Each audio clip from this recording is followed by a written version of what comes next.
할렐루야. 네, 반갑습니다. 하나님의 크신 은혜가 이 시간에 함께할 줄 믿습니다. 오늘 임마누엘 찬양대, 찬양이 너무 은혜로운데요. 소리가 너무 좋아요. 그리고 젊은데요, 소리가. 젊은 분들이 많은가 봐요. 그리고 제가 목회하면서 그 로망 중에 하나가 팀파니였는데, 우리는 팀파니 마련하지 못했거든요. 근데 사랑의 동산교회 오니까 팀파니가 있네요. 저 관리도 힘든데. 참, 찬양대, 임마누엘 찬양대, 하나님께 영광 돌리는 귀한 찬양대 되기를 바랍니다. 오늘은 맥추절입니다. 맥추절을 맞이해서 무슨 말씀을 전할까, 맥추절 말씀을 부탁을 받고 룻기를 전하기로 했습니다. 제가 이스라엘 유학을 갔을 때에 처음에 정착한 곳이 룻이 살던, 보아스가 살던 동네였어요. 예루살렘과 베들레헴 사이에 있는 지역에 제가 살았습니다. 그래서 그곳에 살면서 보아스와 룻이 맥추절에 로맨스를 이루었거든요. 그래서 맥추절에 일어난 일이 룻기에 관한 기록입니다. 그래서 맥추절을 맞이할 때마다 그 보아스하고 룻에 대한 생각이 나요. 참 어려운 때에 큰 은혜가 있었는데요. 우리 인생은 우리가 어려움 당할 때에, 힘들 때에, 아주 고통당할 때에 그때를 어떻게 보냈느냐가 그 인생을 결정을 합니다. 룻기에서 대표적으로 보여주는데요, 인생의 가장 어려운 때에, 인생의 가뭄에 룻이 어떻게 행했는가, 나오미가 어떻게 행했는가, 보아스가 어떻게 행했는가를 잘 살펴보면은 인생의 고난의 때에, 인생이 제일 힘들고 어렵고 고달프고 당장 떼거리가 끊어지고 먹고 살 게 없고 그럴 때에 어떻게 그 시간을 보냈느냐가 그들의 미래를 결정한 것을 우리는 알 수 있습니다. 오늘 성경에 등장하는 룻이라는 여자는 남편을 잃었어요. 남편이 없이 사는데 자식이 있으면 좋은데 자식도 없어요. 그리고 자기 시어머니를 모시고 살아야 됩니다. 그래서 시어머니 나오미가 두 며느리를 불렀어요. 둘 다 남편을 잃었는데 불러서, 야, 너희가 아직 어린데 이렇게 살면 되겠냐? 새롭게 인생을 만들어라. 그러니 나를 떠나라. 나는 이제 고향으로 갈 거다. 베들레헴으로 갈 건데 너희는 나를 떠나라. 그럴 때에 룻하고 오르파 두 며느리가 있었는데 그때에 룻은 무엇을 택했느냐? 시어머니를 따르고 시어머니를 돕는 일을 택했어요. 지금 당장 살기가 어려운데, 내 인생이 지금 고통 가운데 있고 내가 남편을 잃어서 어려운데 가만히 보니까 우리 시어머니는 더 어려워요. 왜? 시어머니도 남편을 잃었고 시어머니는 남편만 잃은 것이 아니라 자기 아들까지 잃어버렸어요. 나는 남편을 잃어서 고통 가운데 사는데 우리 시어머님은 남편도 잃고 아들도 잃었어요. 그러니까 내가 받는 고통이 크겠지만은 우리 시어머니가 받는 고통은 최소한도 나보다 2배는 고통 가운데 사는 거예요. 그것을 보고 나오미의 며느리 룻이 어떻게 결정했느냐? 나는 남아서 우리 시어머니 모시고 살아야 되겠다. 이 어려운 시어머니 내가 떠날 수가 없다. 남편도 잃어버리고 아들도 잃어버린 우리 시어머니, 나는 남편 잃어버렸지만 그래도 내가 우리 시어머니 떠날 수 없다. 내가 시어머니 모시고 살아야 되겠다라고 결정을 했어요. 그 결정이 룻의 인생을 결정합니다. 그때에 떠난 오르바는 성경에서 사라지지만 룻은 그 결정을 했기 때문에 그 인생에 놀라운 축복이 오는 것을 우리는 성경을 통해서 보게 됩니다.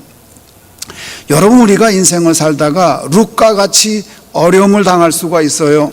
사랑하는 남편을 잃어버릴 수가 있습니다. 너무 가난해서 떼거리가 없어서 당장 점심이 뭐예요? 저녁 먹을 거리가 없는데, 아침 먹을 거리가 없는데 고생하면서 살 수도 있어요. 그럼에도 불구하고 룻은 자기보다 더 어려운 그 시어머니에 대한 마음을 잃지 않았어요. 그러니까 룻에게 뭐가 있었느냐? 가만히 보니까 룻이 시어머니에게 하나님을 배우고 신앙을 배운 후에 그에게 하나님의 은혜가 있었어요. 다른 말로는 인애라고 말할 수 있는데 히브리어로 헤세드라고 그러죠. 그 하나님의 은혜가 룻에게 있었어요. 그래서 어렵지만 시어머니를 모시기로 결정을 했습니다. 여러분, 살다가 어려운 일을 당하고 더 이상 내가 살 수 없다, 내 인생은 끝난 것이다 라고 생각될 때에도 사랑하는 성도 여러분, 하나님의 은혜가 여러분에게 있는 줄 믿으시기를 축복합니다. 그리고 그 은혜를 포기하지 마세요. 포기하지 마세요. 아무리 힘들어도 하나님의 은혜가 있습니다. 그 은혜를 포기하지 마세요. 그래서 그는 그 은혜를 자기 시어머니에게 베푸는 거예요.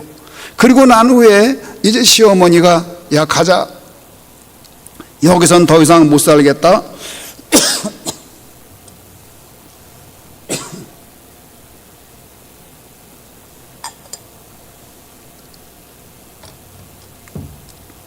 내 고향 베들레헴으로 가자. 그래서 베들레헴으로 갔습니다. 베들레헴에 갔지만 뭐 가난이 어디 가요? 갑자기 부자가 된 것도 아니고 집도 없고 먹을 것도 없고 고향에 왔지만 살 길이 없습니다. 그런데 가보니까 그때가 보리 추수하고 밀 추수할 때예요. 보리 추수를 하는데 지금으로 말하면 맥추절입니다. 맥추절 때가 와서 보리를 추수하는데, 이스라엘에는 무슨 제도가 있냐면 보리를 추수할 때 이삭을 줍게 하는 제도가 있어요. 이것은 성경에 그대로 명시되어 있습니다. 그걸 폐야법이라고 그래요. 그래서 보리를 너희가 추수할 때 법이 있는데 그 법이 뭐냐면 이삭을 땅에 떨구거든 줍지 말아라. 그거 필요한 사람 반드시 있다.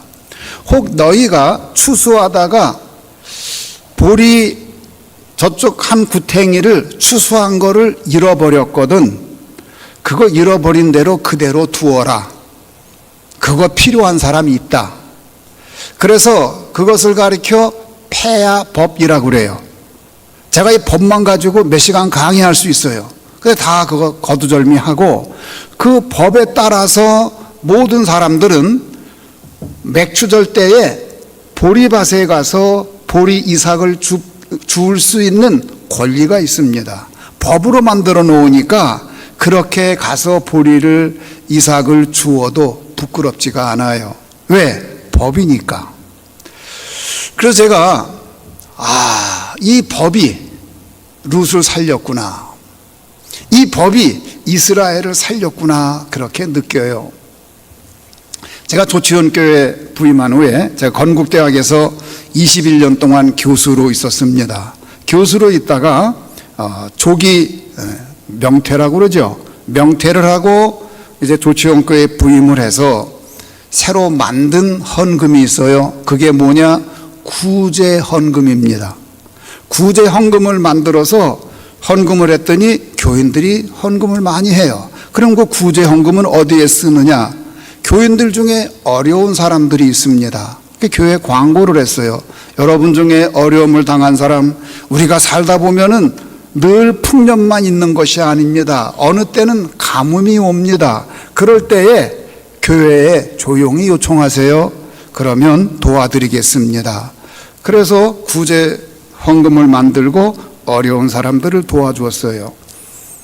크게 광고하지 않았습니다. 어떤 때는 공개적으로 도와야 될 때가 있지만 대부분의 경우에는 교회에 기록만 남기고, 우리 당회에서 다 알면 되잖아요. 그죠? 기록만 남기고 일반인들은 잘 모르고 그런 상태에서 이제 어려운 사람들을 도왔어요. 이스라엘에 이러한 폐하법이 있어서 어려운 사람들에게 이삭을 줍는 그런 사회 환경, 사회 제도를 만드는 것이 룻을 살렸어요. 저는 우리 사랑의 동산 교회에도 그러한 환경이 만들어지기를 바랍니다. 그런 환경이 꼭 갖추어지기를 바라요. 그랬는데 이제 이 룻이 시어머니의 이야기를 들었어요. 야, 우리는 이삭을 줍는 그런 제도가 있는데 가서 그 주워올 수 있단다. 그 이야기를 들었을 때에 룻이 결정을 했어요. 그래, 내가 나가서 이삭을 주워야지. 그래서 우리 시어머니 봉양을 해야지. 우리 시어머니 굶으면 안 되지. 나이가 드셨는데 영양을 잘 챙겨드려야지. 그래서 이제 이삭 줍기를 하러 나갔습니다. 사실은 좀 새로운 문화이기 때문에, 그가 있던 모압 지방에 없던 문화이기 때문에 조금 부끄러울 수도 있고 계면적일 수도 있지만, 그럼에도 불구하고 시어머니를 봉양하기 위해서 이삭 줍기 하러 나갔어요. 그런데 여러분, 이 이삭 줍기 하러 나간 룻, 그 일 때문에 그 인생에 큰 축복이 생긴 줄 믿으시기를 주님의 이름으로 축복합니다. 우리가 살다 보면은 진짜 이삭이라도 주어야 살 수 있는 그런 때가 있어요. 누가 버리는 거 없나? 내가 그거 주소라도 쓰면 좋겠는데, 그런 때가 있어요. 여러분 인생에 그런 가뭄이 오거든 용기를 내서 이삭 줍기에 나가시기를 주님의 이름으로 축복합니다. 집에 있으면 굶어요. 굶어 죽으면 안 돼요. 그런 제도가 있는데 요청을 할 줄 알아야 됩니다. 그래서 그가 부끄러운 걸 무릅쓰고 밖에 나가서 이삭을 줍기로 했어요. 그래서 이삭을 주우러 나갔는데 성경에 보니까 그가 간 곳이 어디냐? 보아스가 주인인 그 밭에 가게 됐어요. 그곳에 이르는 것도 사실은 하나님의 은혜예요. 그곳에 가서 이삭을 줍다가 보아스를 만났어요. 참 놀라운 일이지요. 여러분 인생 살다가 어려울 때에 포기하지 마세요. 아무리 여러분이 떼거리가 없고 당장 먹을 게 없고 은행 대출 때문에 고통을 당하고 카드빚을 못 갚아도, 여러분 나에게는 여전히 하나님의 은혜가 있다. 나는 이삭 줍기라도 할 거다. 그 마음을 가지고 주위를 둘러보면은 내가 할 일이 있을 줄 압니다.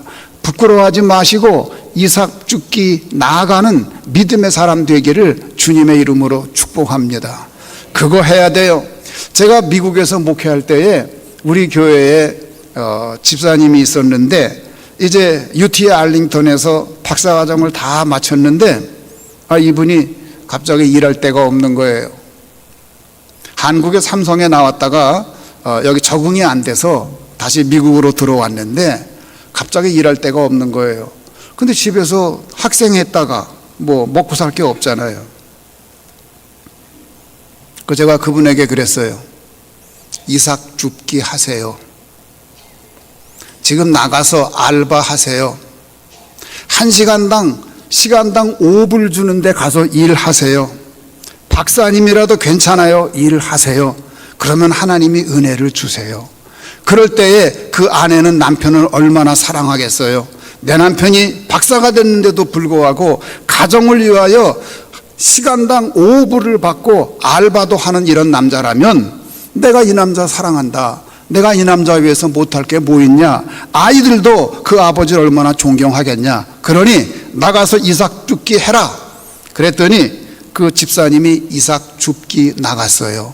나가서 알바하는데 가정이 얼마나 하나님의 은혜가 넘치는지, 그 아빠가 그렇게 열심히 알바를 하니까 그 가정이 얼마나 하나님의 은혜가 넘치는지, 하나님이 복을 주셔서 그가 미국의 유명한 연구소에 가게 됐고 하나님의 은혜 가운데 잘 살게 됐어요. 여러분, 우리가 인생을 살다 보면 어려운 때가 옵니다. 그럴 때 우리가 해야 될 게 뭐냐? 룻과 같이 이삭 죽기에 나가는 거예요. 부끄럽게 생각하지 마세요. 창피하게 생각하지 마세요. 하나님, 나는 이삭 죽기 하는 것이 하나님의 은혜입니다. 그 믿음을 가지고 이삭 죽기에 나가면 뭐가 부끄러워요? 뭐가 창피해요? 오히려 당당하고 하나님의 은혜가 그에게 있는 줄 믿습니다. 여러분, 여러분이 인생의 어려운 때에, 인생이 곤궁할 때에, 문제가 안 풀릴 때에, 그때에 그 사람이 어떻게 살았느냐가 그 사람의 인생을 결정하는 줄 믿으시기를 주님의 이름으로 축복합니다. 룻은 그 좋은 걸 택한 거예요. 그래서 나가서 이제 이삭 줍기를 하는데 그 소문을 들었어요.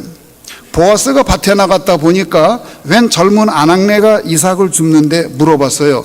저 아낙네가 누구인가 물었더니 여차저차해서 그 나오미의 며느리인데 글쎄 그 모압에서 여기까지 와서 시어머니를 모시고 산답니다. 그 얘기를 들었을 때에 이 보아스의 마음이 따뜻해졌어요. 그래, 지금도 저렇게 참 따뜻한 사람이 있구나. 지금도 저렇게 시어머니를 잘 모시는 사람이 있구나. 대부분의 사람들이 시어머니를 그렇게 따뜻하게 모시지 못하는데 어떻게 이방 여인으로 저렇게 할까? 그런 마음이 보아스에게 들었습니다. 그런데 가만히 보니까 자기가 그 나오미하고 친족인데, 친척이거든요. 그렇다 그러면 이제 그 나오미의 아들이 죽었기 때문에 그 대를 잇기 위해서 고엘이 될 수 있는 제도가 이스라엘에 있는데 자기에게 그 자격이 있는 거예요. 근데 가만히 보니까 내가 첫 번째 자격이 있는 게 아니라 두 번째 자격이 있어요. 나보다 자격이 앞서는 사람이 있는데 성경에서는 그 사람의 이름을 가르쳐 주지 않았어요. 성경에서는 뭐라고 번역했냐면 아무개라고 번역했어요. 그 아무개 씨가 보아스보다 앞서서 그 권한이 있어요. 그때에 이 보아스가 마음에 결정을 합니다. 그래, 저렇게 사는 여자라 그러면 내가 고엘이 돼서 도와줘야 되겠다. 그래서 그 죽은 남편의 그 대를 이어주고 그 가문, 망한 가문이지만 내가 살려줘야 되겠다. 그런 마음을 먹게 돼요. 그러면서 이제 그 제안을 했더니 룻이 어떻게 했나요? 룻이 그 제안에 대해서 그 제안을 받아들였습니다. 그 제안을 받아들였을 때에 보아스는 너무 감격했어요. 역시 룻 이 여자는 보통 여자가 아니구나. 이 여자가 대단한 여자구나. 왜요? 보아스하고 룻하고는 나이 차이가 많이 나요. 그래서 이제 그 보아스가 룻에게 무슨 얘기를 하느냐, 우리 성경 한번 보겠습니다. 뭐라고 그랬는지 3장 10절, 룻기 3장 10절 같이 한번 보겠습니다. 제가 룻기 3장 10절 다 같이 한번 읽을까요? 시작. 그가 이르되 내 딸아 여호와께서 내게 복 주시기를 원하노라. 내가 가난하건 부하건 젊은 자를 따르지 아니하였으니 내가 베푼 인애가 처음보다 나중이 더하도다. 그 룻을 칭찬하는 거예요. 너 참 훌륭하구나. 진짜 훌륭하구나. 그런데 내가 먼저 베푼 인애가 있는데 지금 나중 베푼 인애가 더 큰 인애구나. 그런 얘기를 해요. 자, 그렇다 그러면 여기서 먼저 처음보다 나중이 더 인애를 베풀었다고 그랬는데 처음 베푼 인애는 뭔가요? 인애라는 것은 뭐냐면 히브리어로 헤세드인데 따지지 않고 자격 같은 거 따지지 않고 상대방을 도와주는 마음, 그게 인애예요. 그런데 그럼 첫 번째 인애, 네가 두 번째 인애를 베풀었는데 지금 두 번째 베푼 인애가 첫 번째 인애보다 더 훌륭하구나. 지금 보아스가 룻을 그렇게 칭찬을 해요. 그럼 첫 번째 인애는 뭐냐? 첫 번째 인애는 바로 그거예요. 남편이 죽었는데 그럼에도 불구하고 그 시어머니를 모시고 베들레헴까지 와서 이삭 죽기를 하면서 시어머니를 모신 거, 이게 첫 번째 인애입니다. 그 일이 참 훌륭하다. 너는 훌륭하다. 그런데 그것보다 더 훌륭한 일이 있는데 그게 뭐냐면 네가 나하고 결혼하겠다고 한 거, 이게 더 훌륭한 거다. 왜요? 그러잖아. 여기서요. 뭐라 그래요? 따라 여호와께서 내게 복 주시기를 원하노라. 내가 가난하건 부하건 젊은 자를 따르지 아니하였으니. 요새 누가 나이 든 사람한테 시집을 가냐? 재산이 뭐가 중요하냐? 그게 중요한 게 아니지 않느냐? 가난하건 부하건 간에 젊은 사람에게 시집 가고 싶은 것이 인지상정인데 내가 그렇게 하지 않고 나이가 많은 나한테 시집 오겠다고 말한 걸 보니까 진짜 너 훌륭하구나. 진짜 훌륭하구나. 네 마음대로 한다 그러면, 네 성정을 그대로 발휘한다 그러면 젊은 사람한테 시집 가야지 무슨 나처럼 나이 있는 사람한테 가냐. 내가 네 죽은 남편의 가문을 잇기 위해서 그렇게 희생을 하는구나. 네 죽은 남편의 그 위를 잇기 위해서 그렇게 하는구나. 그 고엘 제도라는 게 뭐냐면은 그 죽은 남편의 위를 이어가는 거예요. 거기서 난 자식은 죽은 남편의 아들이 되는 거고, 그리고 모든 재산을 주었을 때 그 재산은 누구께 되느냐? 그 죽은 남편의 재산이 되는 거예요. 그래서 그게 이어지는 거예요. 그래서 사람들은 보통 고애를 안 하려고 해요. 왜? 내가 손해니까. 자, 그런데 보아스라는 사람은 자기가 고애를 하고 싶었어요. 왜요? 보아스에게는 은혜가 있으니까. 하나님의 은혜가 있는 사람은 자기가 손해를 보더라도, 내가 손해보더라도 이것이 하나님의 뜻이다 그러면 순종하는 줄 믿으시기 바랍니다. 보아스가 그래서 고엘이 되고 싶었는데 아까 제가 얘기한 것처럼 나보다 한 단계 앞선 사람이 있어요. 그 사람이 고엘이 된다 그러면 난 자격이 없어요. 그래서 그 사람을 찾아갔습니다. 그 사람의 이름이 뭐라고요? 다 같이 따라합시다. 아무개.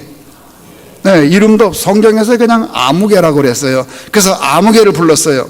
성문 앞에서 아무개를 만났습니다. 이보게, 아무개, 자네가 그 나오미 집안의 첫 번째 고엘인가 하는가? 아이, 내가 첫 번째 친척 맞지요. 아, 그런데 그 집에 그 며느리 있지 않나? 룻이라고? 알지요.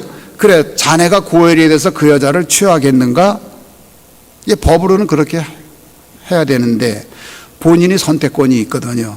그랬더니 처음에는 이제 자네가 나오미 집안의 고엘이 되겠는가 했더니 그런다고 그랬어요. 그랬더니 그 다음에 두 번째 질문이 뭐냐면, 그런데 그 집에 그 룻이라는 며느리가 있는데 그럼 그 여자도 취하겠는가? 그랬더니 가만히 생각하더니 아이, 그건 안 되겠는데요.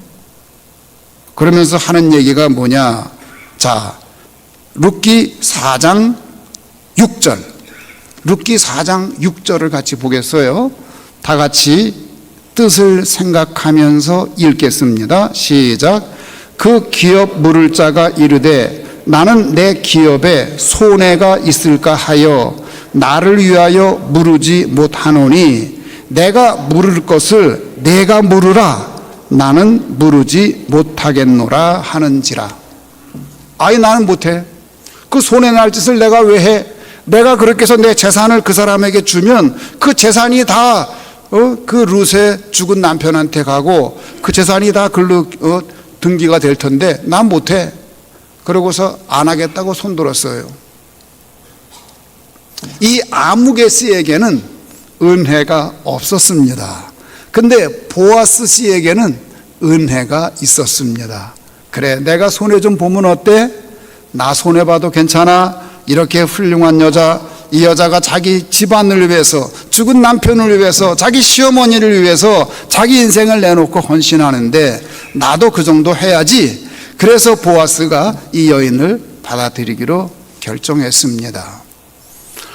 여러분, 우리의 인생은 우리가 어려울 때 어떤 결정을 내리느냐, 그것에 의해서 인생이 결정됩니다.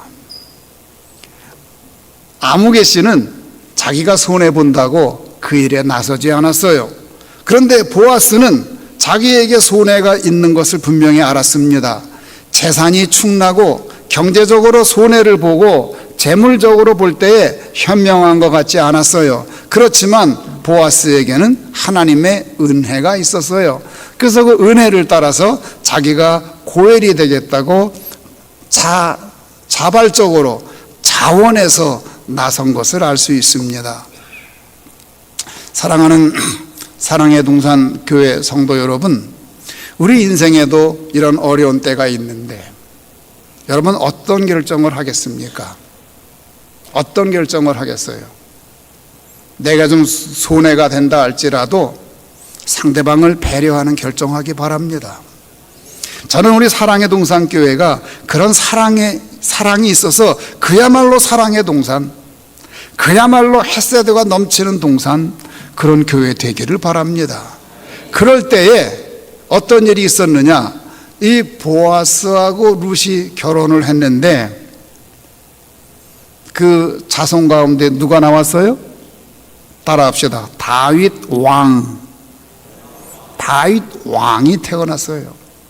이렇게 해서 보아스는 명문 가문을 이루게 됐고 성경에 보아스의 이름이 기록됐는데, 이러한 일이 어떻게 생겼냐, 어려운 때에 어떻게 했냐에 따라 결정이 된 거예요. 룻이라는 여자가 그 어려운 때에 어려움에도 불구하고 자기 시어머니를 모시기로 결정을 했고, 오르바는 결정하지 못하고 떠났지만 룻은 그 좋은 곳을 택했기 때문에 그때 어려운 때 한 결정이 그 인생을 바꾸어 놓았고, 그 다음에 보아스라는 사람도 그가 경제적으로 손해볼 것을 알면서도 그에게 하나님의 은혜가 있었기 때문에 자기 자의대로 인생을 산 것이 아니라 하나님의 은혜로 인생을 살았을 때에 룻을 받아들이게 됐고, 그 룻을 받아들인 결과가 어떻게 됐느냐, 놀라운 명문 가문을 이루게 된 줄로 믿으시기 바랍니다. 사랑하는 성도 여러분, 여러분 지금 사는 게 어려워요? 진짜 어려워서 룻과 같이 당장 먹을 것이 없고 남편까지 잃어버리고 아무 희망이 없는 그런 지경에 있습니까? 그렇다 할지라도 하나님의 은혜가 여러분에게 있는 줄 믿으시기를 주님의 이름으로 축복합니다. 내 성정으로 모든 걸 결정하지 마세요. 하나님의 은혜로 결정하세요. 룻에게 하나님의 은혜가 있었을 때에 그는 하나님의 은혜로 결정을 해서 인애를 베풀었어요. 상대방이 그것을 받을 만한 자격이 없는데 그것을 베푸는 거, 그걸 인애라고 말합니다. 히브리어로 헤세드라고 그래요.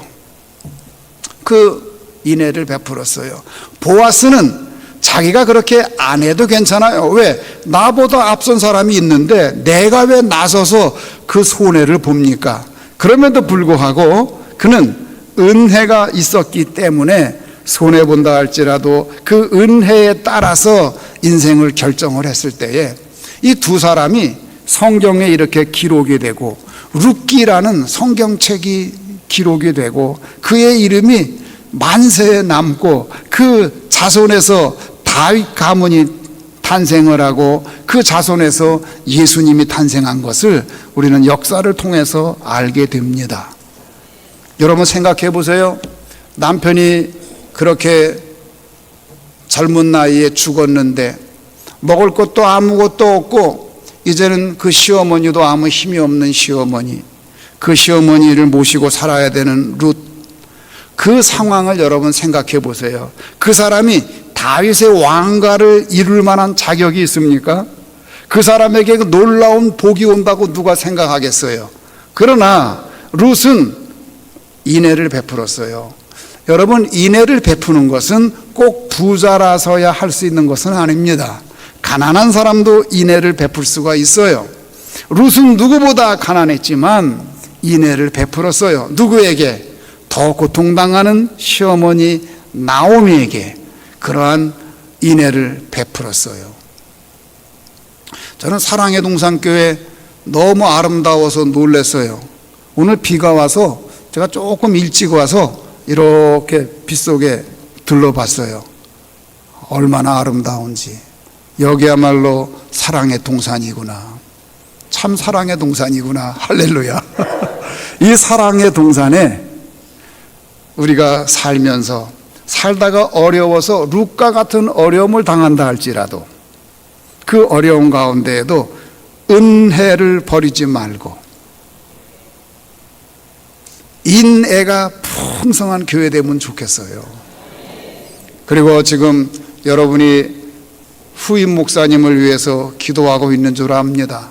새로 오시는 담임 목사님은 자기 유익을 구하지 말고 보아스가 그랬던 것처럼 아무개처럼 나 손해나는 짓 안 해. 내가 손해나는 걸 왜 하겠어? 당신이 해.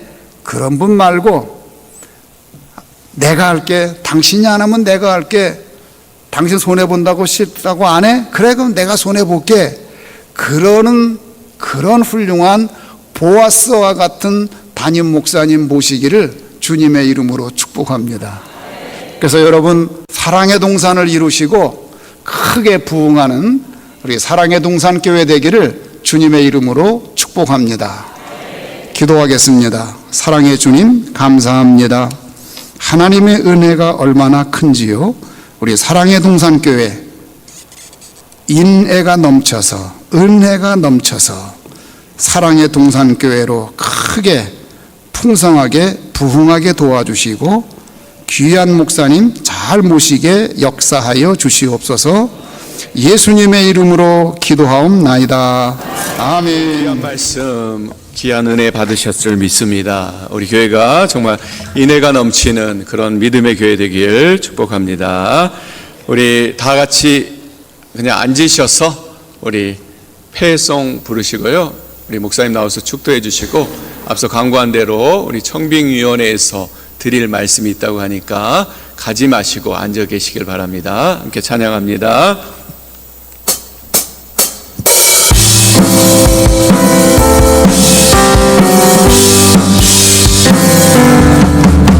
나의 반석이신 하나님, 내가 진 모든 것 완전하시니 나의 생명 되신 하나님, 내게 행하신 일 찬양합니다. 신실하신 하나님, 신실하신 하나님, 실수가 없으신 좋으신 나의 주, 신실하신 하나님, 실수가 없으신 좋으신 나의 주. 이제는 우리 주 예수 그리스도의 은혜와 하나님 아버지의 극진하신 사랑과 성령님의 감화, 감동, 인도, 교통하시는 역사가 주님의 인내로 사랑의 동산을 만들기를 작정하며 그러한 귀한 목사님 모시기를 기도하는 모든 성도들 위에, 함께 예배한 모든 예배자 위에 이제로부터 영원까지 함께하기를 간절히 축원하옵나이다. 아멘.